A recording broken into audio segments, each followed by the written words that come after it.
Behind the flowers and the reminders of what life used to be like in Louisiana, there's another reminder through the foliage. It is a weird juxtaposition to have beautiful gardens and woodlands, and then you come to this. A dirty secret that's been building for decades.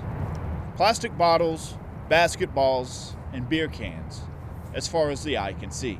This is a decades and decades old problem. Unlike the museum up front, this isn't a relic of the past Jeff Keene wants at his Burden Gardens. I was astonished that all of this was back here.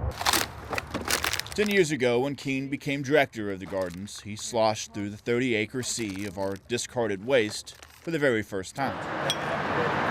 A decade later, nothing has changed. Oh yeah, every time I come back here, it's hard to fathom how much litter has collected back here over time.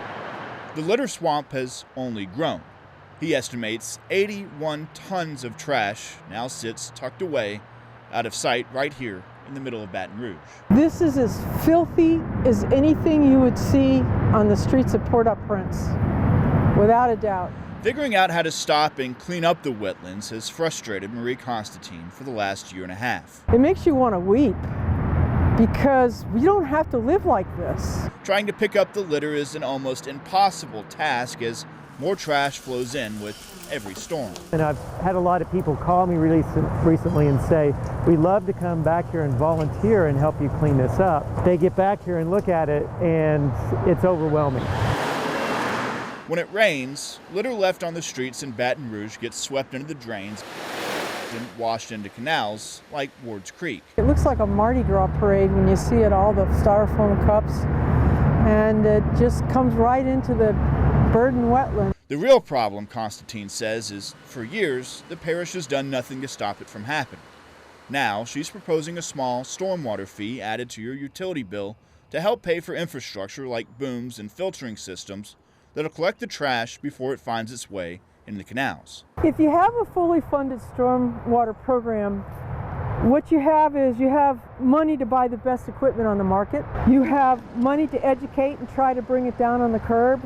Money to keep your storm canals clear, which if you do that, you prevent flooding. And you have money for new infrastructure, and you have money for education.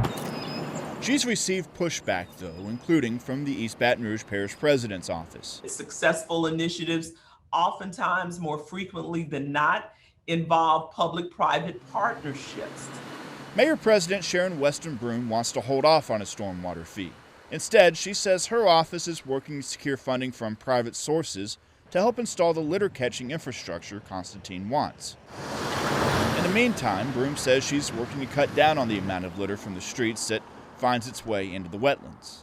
Strategic street sweeping, dedicated litter crew, our operation cleanup, and of course, education with our constituents. We have a comprehensive approach to addressing it, and I'm optimistic that we will get the job done.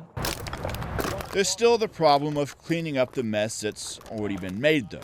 That's where the parish and LSU, which owns the Burden Gardens, are teaming up. And we need heavy equipment to get in here to be able to scoop all this up, because you can imagine I could have 100 people out here for many weekends in a row and we'd never get it cleaned up. Despite what's ahead, Keene and Constantine are optimistic that one step after can-crushing step, this swamp will be cleaned up. It just takes letting people know that this is right here in your backyard.